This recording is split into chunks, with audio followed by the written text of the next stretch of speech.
But no, hey, it is what? funny. It is funny as far as like the people who are outside, and especially when they can't imagine someone disagreeing with them, like looking at the same evidence and disagreeing with them and so on. They think, oh, so in other words, like same thing happens all the time. So with Nabil, it was, oh, you converted because someone paid you, or you were never actually, you were always a Christian and you just pretended to be a Muslim because you had this big scam and so on. And you did it for a woman, you did it for this, you did it for that. You did it to rebel against your parents and your culture and stuff. Whereas like anyone who's there and actually knows him knows how insanely idiotic all that stuff is. But it's like they can't get their mind around someone going, after taking a closer look at the case for Muhammad and the Quran, I reject it. I think it's stupid. They can't get their minds around that. So there has to be some alternative, some ulterior motive for why you're doing this. And likewise, you've got it with Muslims and with at least some atheists now, where the Muslims can't imagine someone leaving Islam without some ulterior motive. It has to be something like you're getting paid. There has to be something else. It can't just be, I looked into the arguments and this stuff, it's wrong. It doesn't work. These arguments are bogus. Can't be that. But atheists as well, they can't imagine, like, once you're a based atheist and skeptical of religion, they can't imagine anyone going, what, this there's something wrong about this, and I'm going in a different direction. There has to be something else. So yeah, I'm sure you'll be catching this for a long time. That's what they do. But yeah, so that last year, I was kind of the funny thing is my wife was observing this the whole time, because just around the same time, after certain I don't know, events happened, she'd returned to her Christian faith after over a decade of just atheism, and chose to go with orthodoxy, with Eastern Orthodox Christianity. And while she was doing that, to me, in my mind, the thing that I would be least likely to go toward was Eastern Orthodox Christianity. Like, I thought, even if I somehow ended up becoming a Christian, I would probably become a Catholic. So but he went to the Eastern Orthodox Church, and they said, if you join us, we will make you an archbishop. And he went to the Catholics and said, will you up that and make me the Pope? And they said, no. Said, fine, then I will destroy you. Or I thought I would go to something else. I don't know, some Protestant movement or something like that. I don't know.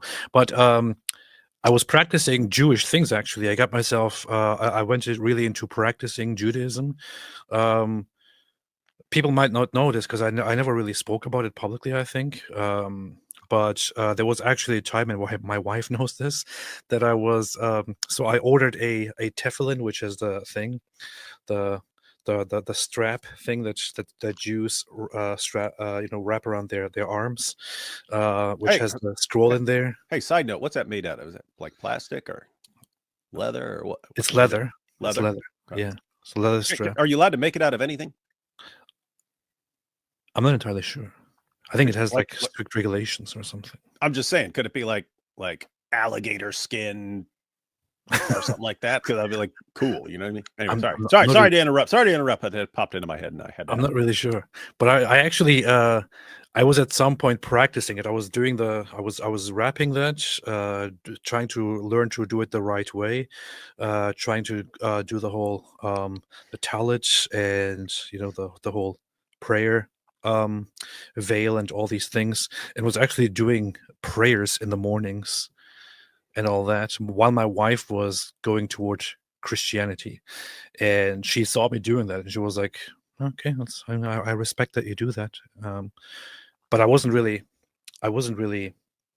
like, I was practicing that, but the whole time I just felt like I was cosplaying, like I was role playing, like I wasn't really doing anything. I was just pretending, pretty much.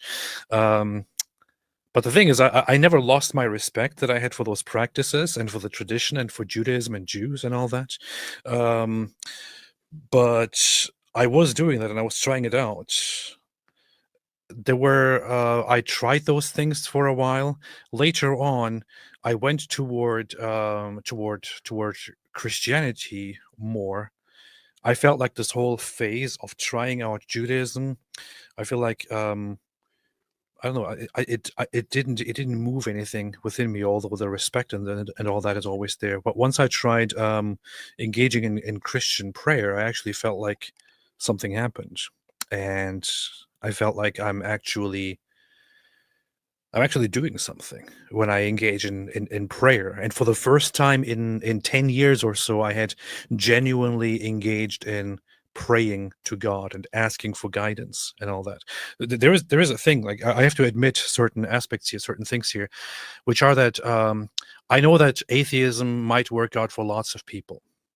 Every human is different. I know that it might work out for lots of people. There are lots of people out there who might be like, oh yeah, I'm an atheist, I'm totally cool, totally fine and all that.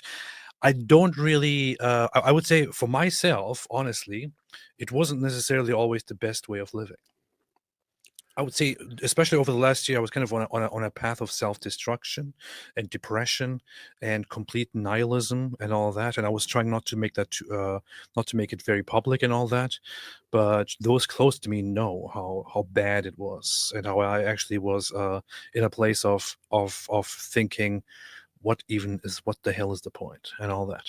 So it's actually kind of funny that over the last month I changed a lot and have become much more positive and much more hopeful and, you know, overall overall at peace. And this happened with picking up certain practices. And the thing is, when I started up picking up those practices, when I started picking up those practices, like praying and engaging in certain traditional worship traditions or prayers and all of that, I didn't do them because I thought, oh, I know that this is absolutely true, 100% true. Therefore, I'm going to start praying now. I did it rather with hope that it is true and with faith that it is true. And I ended up really liking it and feeling like I'm doing something of significance and of goodness. And I started out with the Catholic Rosary, and later on moved on start doing uh, Orthodox practices and just reading. What actually brought me really close was going through the Psalms. There was a time that I listened to all the Psalms and also reading them, and I went through them twice. And I can't begin to describe how powerful they were and how changing they actually were. But anyway, so long story short, there's just so much that I want to say about this. But over the last month, I started going to the Orthodox Church with my wife. And at first, I was kind of a little bit weirded out by going to church. But then I said, "Hey, I want to go again." And then I'm like, "Hey, okay, I want to go again." And I want to go again. And today I actually met with my priest, who also accepted me as a catechumen, which would mean that he accepted me on as a student on the path of becoming a Christian. Where and he always he made sure, like when I approached him about all of this at first, I said to him, it's very difficult to me to have faith or to declare my religious beliefs, because for 10 years or so I was in this phase of hardcore atheism. Like, I have to know that it is 100% true or else. And he gave me this funny comparison when I last talked to him about this, when I decided to become a catechumen.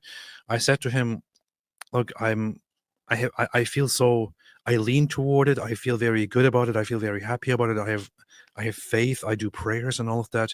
The thing is, I can never confirm to myself 100% that I know is true and all that. And I feel like that's what I'm expecting of myself and all that.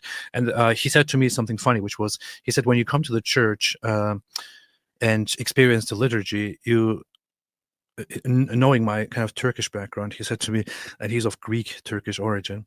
He said, when you come to the church, you just get a little whiff, a little smell of the kebab.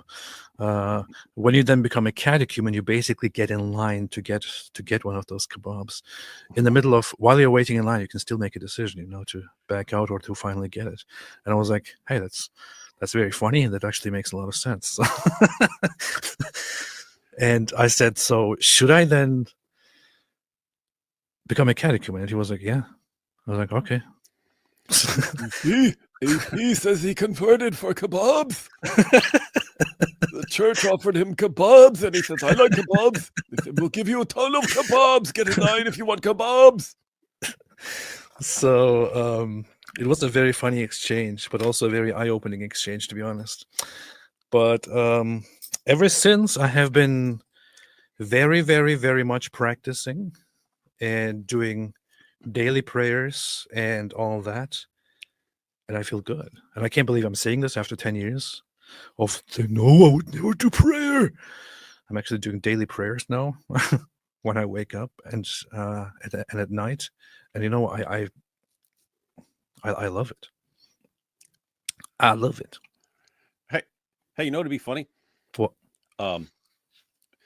I was thinking when you were talking about that priest you talked to, and you said, I'm not sure what to believe. I don't know.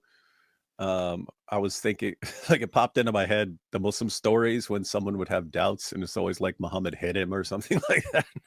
And then his doubts went away by getting hit. I was thinking it'd be funny if the priest just like slapped the crap out of you and he's, what doubts, man? Shut up. And then, like that, and that becomes your story. It's like, that's when the priest slapped the crap out of me. And I knew that this was the truth.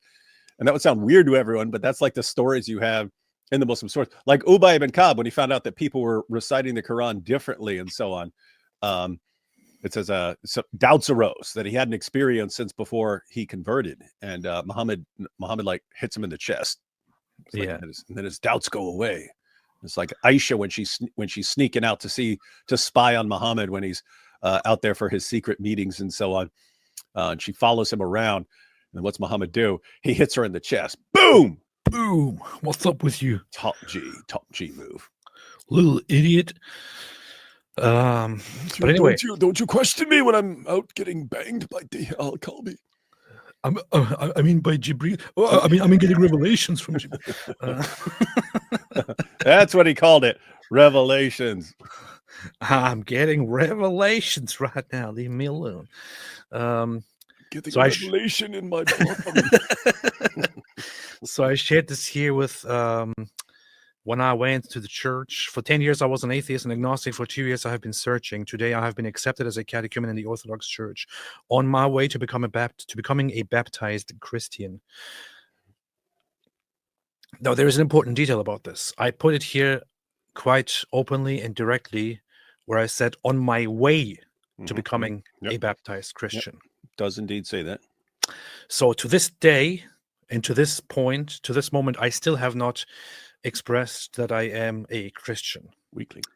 And I haven't I haven't made any statements of faith online to the public, although I make them all the time in private, and to the priest and all that.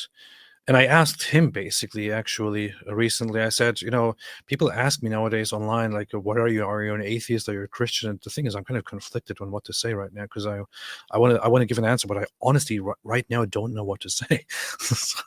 What should I do? And he actually gave me the good advice to reserve that to when I feel it in me and I know it with certainty, or I know it and I feel like saying it because I think it is true, and then to say it. Until then, just say you're on the way to baptism. And I thought, you know what, I can work with that. So it's funny you keep bringing up like, oh, so I talked to so and so, or I talked to the priest, and I don't know what to say, and here's the response they give me. But like when you ask the question, it's always like with the question about, you know, hey, I have this skeptical side and not sure what to do. It's like pops in my head, what's he going to slap him or something? But then what do I do? What do I do? How do I describe what's going on? Blah, blah, blah. People are asking me questions. I was thinking like, it'd be funny if like every time people are like, "P, where you at right now? What's going on?" If you responded like, "Why don't you ask your mother?" It'd be funny. It'd be funny if a priest told you that. Then you must say, "Ask your mama." I should say that. Get the hell out of here!